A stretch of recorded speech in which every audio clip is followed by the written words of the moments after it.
Oke teman-teman, kembali lagi di Fluzo Channel. Kali ini kita akan melanjutkan pembelajaran kita mengenai catur ya teman-teman. Nah, pada kali ini kita akan mempelajari senjata-senjata yang akan kita gunakan dalam permainan catur. Nah, ini cukup penting ya teman-teman. Soalnya inilah yang akan kita gunakan dalam taktik-taktik nanti untuk menyerang pertahanan lawan. Nah, sebelum kita melanjutkan pelajarannya, saya ingin teman-teman menyiapkan catatan dan papan catur kalau ada. Kalau nggak ada ya nggak apa-apa ya, tapi kalau seandainya ada, alangkah baiknya langsung digunakan papan caturnya, jadi biar pelajarannya lebih menyerap seperti itu. Oke, silakan disediakan dulu buku catatan beserta alat tulis dan papan caturnya.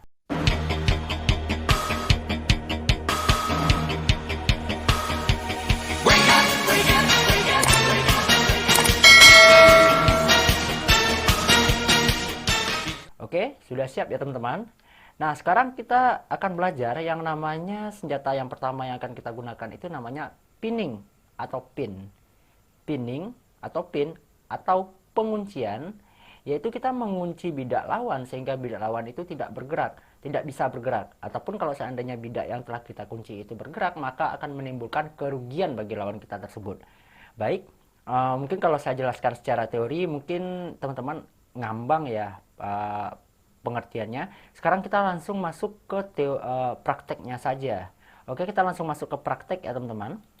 Jadi kita lihat di sini bentuk bangunannya seperti ini. Putih ada raja di H1, ada gajah di G1, dan ada pion di E4. Sementara untuk hitam ada raja di H8 dan kuda di E5. Nah, sekarang giliran putih melangkah. Apa giliran langkah terbaik bagi putih? Langkah terbaik putih adalah gajah ke D4. Nah, disinilah namanya penguncian, teman-teman. Perhatikan, kuda hitam itu tidak bisa bergerak sama sekali karena dikunci oleh gajah putih. Karena kalau seandainya kuda bergerak, otomatis akan open ska. Sementara open ska nggak boleh, teman-teman. Oke, nah kalau kejadian seperti ini, kita bisa mendapatkan bidak lawan atau kuda hitam secara gratis. Soalnya dia nggak bisa bergerak karena terkunci, karena ada diagonalnya ke raja seperti itu. Jadi kita bisa makan, teman-teman. Oke, kita sudah untung. Kita lanjut ke contoh soal kedua. Perhatikan, untuk hitam sekarang dia ada diagonal yang lurus antara raja dan bentengnya. Oke, nah sekarang perhatikan kita mempunyai gajah hitam di sini. Apa langkah terbaik putih? Otomatis ke gajah ke A3, mengunci pergerakan benteng sehingga benteng tidak bisa bergerak, karena kalau benteng bergerak otomatis akan langsung ska ke raja. Oke, kita bisa mendapatkan benteng secara gratis. Oke, lanjut ke soal berikutnya. Nah, perhatikan di sini. Perhatikan buah kita putih, kita perhatikan buah hitam. Apa langkah terbaik putih? Seperti yang sudah kita bahas sebelumnya, kita bisa melakukan penguncian alias pinning. Kita meletakkan gajah di C3. Nah, kalau bentengnya lari, otomatis kita mendapatkan menteri seperti itu. Nah, sekarang soal selanjutnya, perhatikan. Kuda pergerakannya terkunci karena di sini ada benteng yang satu garis lurus dengan raja hitam. Sementara ada kuda di sini, teman-teman. Kalau kuda nggak bisa lari kemana-mana, otomatis kalau kuda lari akan open ska. Sementara open ska kan nggak boleh. Nah, sekarang apa langkah terbaik putih? Apakah benteng langsung memakan kuda? Jangan. Kalau kita langsung memakan kuda, kita rugi, teman-teman. Karena dalam permainan catur kita harus mencari keuntungan. Nah, apa langkah terbaik putih? Langkah terbaik putih adalah kita majukan F4. Ya. Karena walaupun saat sekarang ini kuda terancam oleh pion, kuda nggak bisa kemana-mana, teman-teman. Karena tadi posisinya ada rajanya di sini yang telah diintai oleh benteng. Dan bidak yang terpin adalah, atau terkunci, atau terpining adalah kuda. Jadi kudanya nggak bisa kemana-mana. Sekarang hitam ingin melarikan rajanya seperti ini. Ya kita akan tinggal makan teman-teman. Oke, kita lanjut ke soal selanjutnya. Di sini kita perhatikan, kita ada buah putih di sini. Di sini kasusnya yang terpining adalah pion hitam yang ada di G7. Ya maksud terpining itu terpining oleh menteri. Ya di sini ya menterinya di sini. Artinya pion di G7 ini nggak bisa ke kiri, nggak bisa ke kanan. Dalam artian pion di G7 ini memakan. Kalau dia makan kan harus ke samping. Otomatis dia nggak bisa memakan kiri kanan.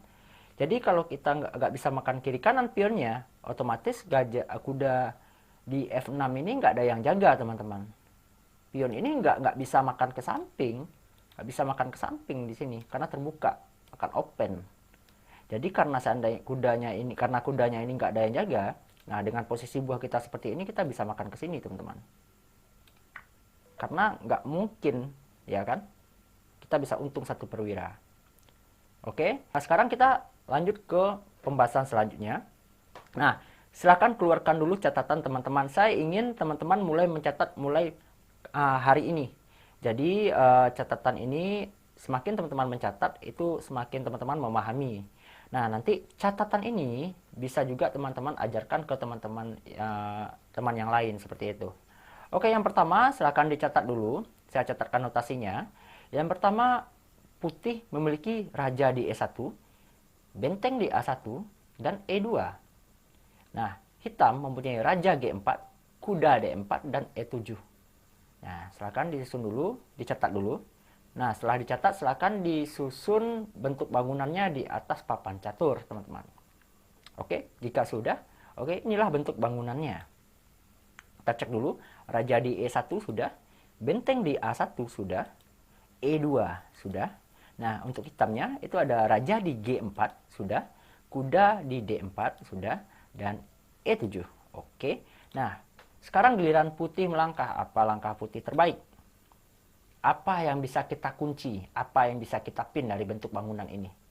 Otomatis benteng kita ke A4, teman-teman. Kita mengunci kuda. Karena di sini ada raja. Kudanya nggak bisa lari.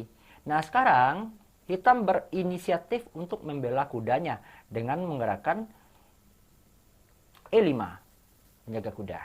Apakah kita sebagai putih akan memakan benteng di D4?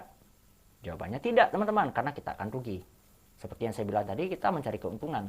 Nah, apa langkah terbaik putih? Kita menggerakkan E3. Kita mengancam kudanya. Otomatis kita mendapatkan kuda tersebut, teman-teman. Karena kudanya masih nggak bisa lari. Oke? Ya kan? Nah, raja, apa langkah hitam ya? Paling ke sini, ya kemana kek? Yang penting ini sudah dapat. Kita makan, dimakan lagi. Nah, kita tinggal menang, teman-teman. Oke? Kita lanjut ke soal selanjutnya. Silahkan dicatat dulu. Putih mempunyai raja G1, gajah A4, G2. Hitam mempunyai raja H7, benteng F5. Oke, catat dulu. Setelah dicatat, susun bentuk bangunannya ke papan catur. Oke, jika sudah, ini bentuk bangunannya. Coba kita cek dulu. Raja putih di G1, gajah A4. Oke, ada G2 pion. Sementara untuk hitam ada raja di H7, ada benteng di F5.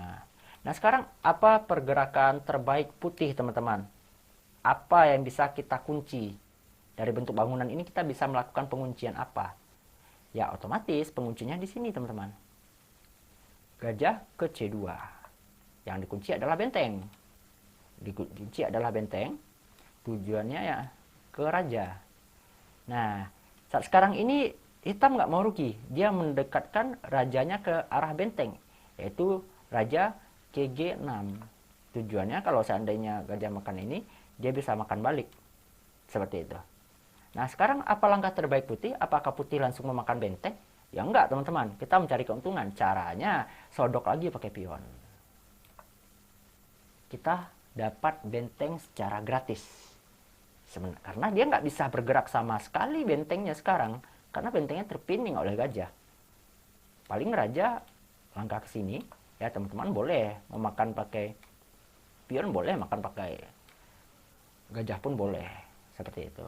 Oke, jelas ya teman-teman. Oke, selanjutnya ini silakan disusun lagi. Dicatat dulu maksudnya. Itu putih punya raja di F3, benteng di D3, gajah A3, B2, dan E4. Sementara hitam punya raja E7, benteng E6, gajah D6, dan B6. Oke, setelah dicatat, langsung disusun bentuk bangunannya di atas papan catur. Kalau sudah, inilah bentuk bangunannya teman-teman. Kita cek dulu. Raja F3, ada benteng D3, ada gajah A3, ada B2, dan E4. Untuk hitam, itu ada raja E7, ada benteng E6, gajah D6, dan B6. Sekarang giliran putih melangkah. Apa langkah terbaik putih? Ini agak sedikit ada kombinasinya ya teman-teman. Kalau tadi itu kan adalah langkah standar untuk penguncian. Intinya dengan langkah-langkah standar tadi teman-teman paham dulu konsepnya apa. Konsep pinning ini seperti apa. Nah, jadi ini kita ada pelajaran sedikit ada kombinasinya. Nah, saya jelaskan aja. Mungkin ada sedikit kombinasinya. Mungkin teman-teman bisa dicari dulu, difikirkan dulu bentuk bangunannya. Tapi sekarang saya akan langsung menjelaskan apa langkah terbaik putih. Bagi teman-teman yang masih ingin memikirkannya, silahkan di-pause dulu video ini, silahkan dicari dulu. Oke, bagi yang tidak sabaran, silahkan ayo kita lihat. Langkah terbaik putih pada saat ini adalah benteng kali D6. Ya. Nah, otomatis hitam nggak mungkin makan pakai raja. Karena di sini ada gajah, teman-teman. Karena dalam catur itu raja nggak boleh bunuh diri. Satu-satunya dimakannya adalah pakai benteng. Nah, langkah terbaik putih, kita sodok lagi. Karena di sini bentengnya sudah terkunci. Bentengnya sudah terkunci, teman-teman. Nah, kita sodok, kita dapat benteng gratis. Seperti itu. Kita ulang lagi ya. Ini perhatikan, ini bentuk bangunannya. Kita makan pakai benteng. Dibalas lagi pakai benteng. Nah, pada saat inilah terciptanya sebuah penguncian atau pin atau pinning. Langkah putih terbaiknya sodok karena dia sudah terkunci. Kita dapat benteng secara gratis. Ya, dimakan ya terserah mau makan pakai pion pun boleh, pakai gajah pun boleh. Ini tinggal menang. Oke, ngerti ya teman-teman? Nah, jadi kita belajarnya cukup sampai di sini dulu. Nanti silakan soal-soal yang sebelum-sebelumnya diulang-ulang aja. Oke, sebentar. Oke. Diulang-ulang aja teman-teman. Karena saya inginnya pada kesempatan kali ini teman-teman harus paham dulu konsep pinning ini seperti apa. Karena pada pelajaran selanjutnya kita tetap membahas pinning, tapi pinningnya itu yang lebih kompleks teman-teman, yang membutuhkan kombinasi-kombinasi. Makanya sebelum kita lanjut ke pelajaran yang dalam tanda kutip agak sedikit rumit itu, teman-teman harus paham dulu gimana konsep dasarnya. Kalau konsep dasar ini sudah paham, berarti kita enak untuk pelajaran selanjutnya. Silahkan diulang-ulang kembali video tadi, dipaham-pahami. Di video selanjutnya kita akan belajar pinning yang sedikit agak kompleks teman-teman. Oke, mungkin sekian saja. Dan sebelum itu saya ada PR nih buat teman-teman. Nanti silahkan dicobakan. Nah, ini PR-nya. Dicatat dulu. Nah, putih memiliki raja di G1, gajah C2, kuda F3, E7, F2, dan H2. Hitam memiliki raja G8, benteng B5, gajah A7, G6, dan H7. Nah, pertanyaannya, sekarang giliran hitam melangkah. Hitam melangkahkan raja F7. Dan ini adalah langkah blunder. Nah, apa jawaban terbaik bagi putih? Nah, silakan teman-teman pikirkan. Ya, konsepnya sama ya teman-teman, pinning. Oke. Semoga nanti di video selanjutnya ini sudah terjawab oleh teman-teman ya. Baik, sekian dulu pembahasan kita kali ini. Pembahasan dasar kita tentang pinning. Dan sampai jumpa di video selanjutnya. Terima kasih.